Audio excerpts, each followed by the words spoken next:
This is lecture 6, and we take some examples on eigenvalues and eigenvectors.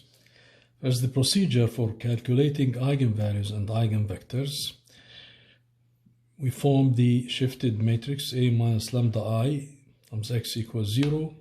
So x is in the null space of this matrix. For non-zero x, the determinant of A minus lambda I must be 0, with lambda subtracted along the diagonal.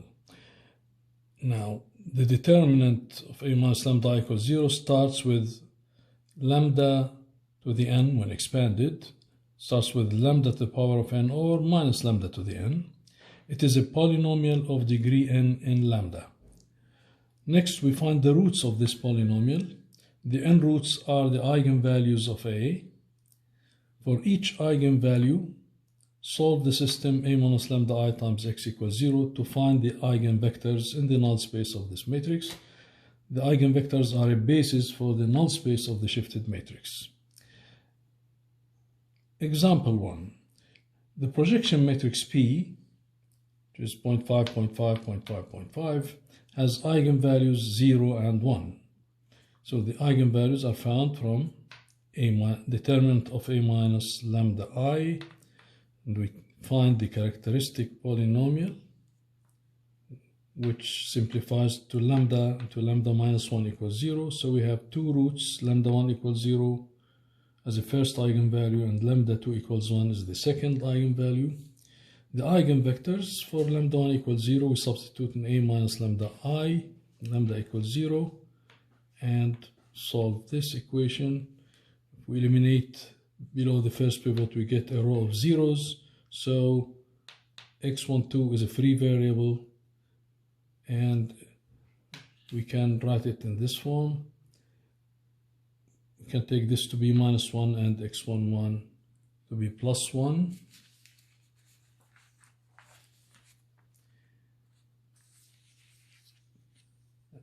For the second eigenvector, we substitute lambda equals 1. So we get minus 0.5, 0.5, and 0.5 minus 0.5. Again, to solve A minus lambda I into x equals 0, we see that the second eigenvector x2 is 1, 1. Notes. Each column of P adds to 1, so lambda equals 1 is an eigenvalue. Now, P is a singular matrix, so lambda equals 0 is an eigenvalue. P is a symmetric matrix, so the eigenvectors are perpendicular. And this is true for all symmetric matrices. The eigenvector for lambda equals 0 fills the null space of P, and the eigenvector for lambda equals 1 fills the column space of P. The null space is projected to 0, while the column space stays the same. So Px equals x. Given a vector v equal to 3, 1, it can be decomposed into two components using the eigenvectors as a basis for R2. So v equals 3, 1 becomes the first eigenvector, 1 minus 1, plus 2 times the second eigenvector. If we operate on v by the projection matrix P, so PV becomes 0 for the first eigenvector plus the second eigenvector multiplied by 2. The projection matrix keeps the column space part of V and destroys the null space part. The conclusion: special properties of a matrix lead to special eigenvalues and eigenvectors.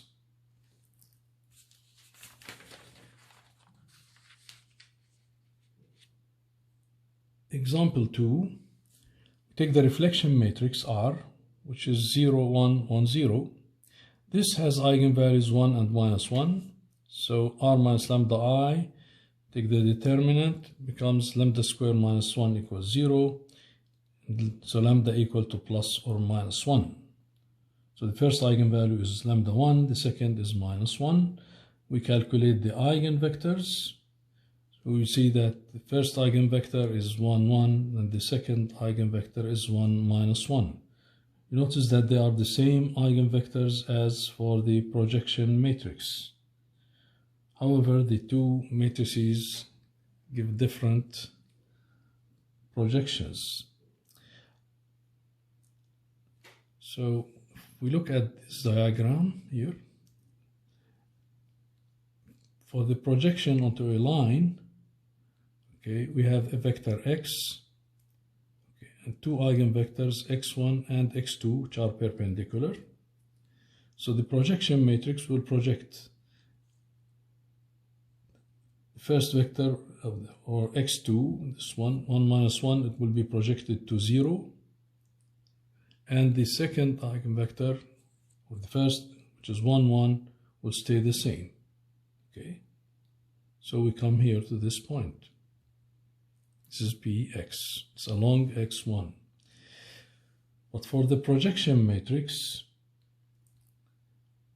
we have the same eigenvectors, x1 and x2, but now the action of R is different. See, the reason for this is the relationship between the matrices P and R. R, the reflection matrix, is 2P minus I. You see, 2 times P minus the identity matrix becomes R here, 0, 1, 1, 0. So when a matrix is shifted by I, its eigenvalues are all shifted by 1. Okay, so the eigenvectors stay the same. The eigenvalues are different, but the eigenvectors stay the same. So the eigenvalues of R square are lambda square.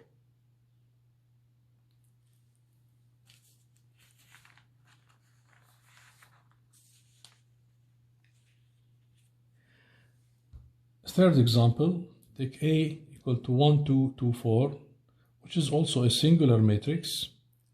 Find its lambdas and x's.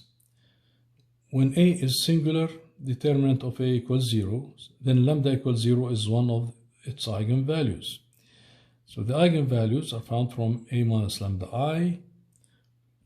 We formed the characteristic polynomial, which is lambda into lambda minus 5 equals 0. So we have two roots, lambda equals 0 and lambda 2 equals 5. So the eigenvectors for lambda equals 0, we substitute in A minus lambda I with lambda equals 0, and we get the eigenvector to be x1, which is 2 and minus 1. Okay. For lambda equals 5, we substitute in A minus lambda I, lambda equal to 5.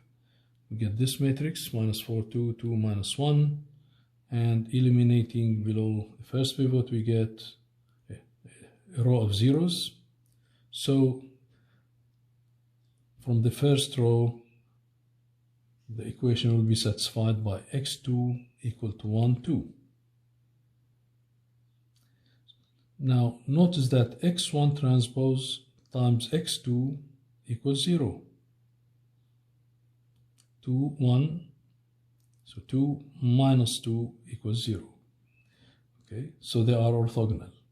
Again, the matrix here is symmetric. We have orthogonal eigenvectors.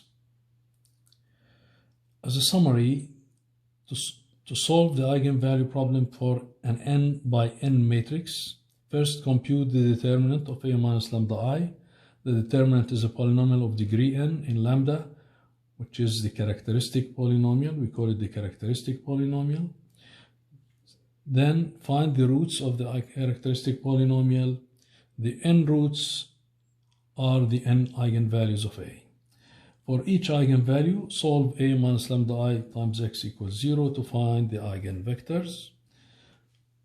For a 2 by 2 matrix, A minus lambda I is singular, so both rows are a multiple of AB, as in here. The eigenvector is any multiple of B minus A. In the last example, lambda equals 0, rows of A minus lambda I is in direction 1, 2, so x1 is 2 minus 1. For lambda equals 5, the rows are multiples of minus 4, 2, then x2 equals to 4. Any multiple of x is as good as x. Often we divide by the length to make the eigenvector into a unit vector.